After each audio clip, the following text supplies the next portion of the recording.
নমস্কার, শুভ সন্ধ্যা। আপনাদের সকলকে জানাই শুভ রামনবমীর অনেক অনেক শুভেচ্ছা। আপনারা সকলেই রামনবমীর দিনটি কেমন করে কাটালেন আমাকে কিন্তু অবশ্যই জানাবেন।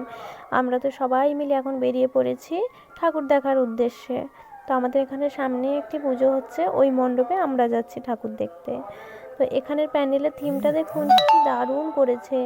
এই যে থিমটা হয়েছে এটা কিন্তু মানে মেয়েদেরকে উদ্দেশ্য করে, যে প্রত্যেকটা মেয়েকে ভগবানের স্বরূপ মানা হয়, অর্থাৎ মা দুর্গার স্বরূপ বলে মানা হয়। এই থিমটার উপরে ভিত্তি করেই এখানে প্যান্ডেলটা করেছে। আমার ব্যাকগ্রাউন্ডে হয়তো কিছু নয়েজ পেতে পারেন আপনারা, তবে এখানে মাইক বাজছে তো এই জন্যই হচ্ছে। পুজো হচ্ছে তো রামনবমীর, তাই জন্য। তো মন্দিরের ভেতর বাইরেটা যেমন সুন্দর সাজিয়েছে, মন্দিরের ভেতরটাও ঠিক তেমনই সুন্দর করে ফুটিয়ে তুলেছে বিভিন্ন হাতের কাজ কাপড়ের ওপরে।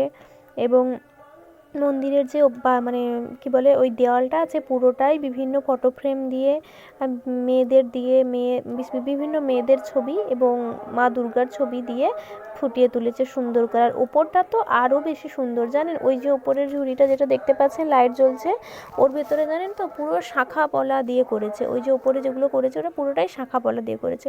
খুব খুব সুন্দর লাগছে। সামনে থেকে যদি আপনারা দেখেন তাহলে বুঝতে পারতেন যে এই মণ্ডপটা কতটা সুন্দরভাবে সাজিয়ে তুলেছে। ফোনে হয়তো আমি আপনাদেরকে অতটা বোঝাতে পারছি না, তবে সামনে থেকে অনেক অনেক বেশি সুন্দর হয়েছে। খুব সুন্দর প্যান্ডেলটা সাজিয়েছে। আর প্যান্ডেলের থিমটা বেশ আমার কাছে নতুন লাগলো, তাই আপনাদের সাথে শেয়ার করলাম। আপনারা কিন্তু অবশ্যই জানাবেন যে এই প্যান্ডেলের থিমটি আপনাদের কেমন লাগছে।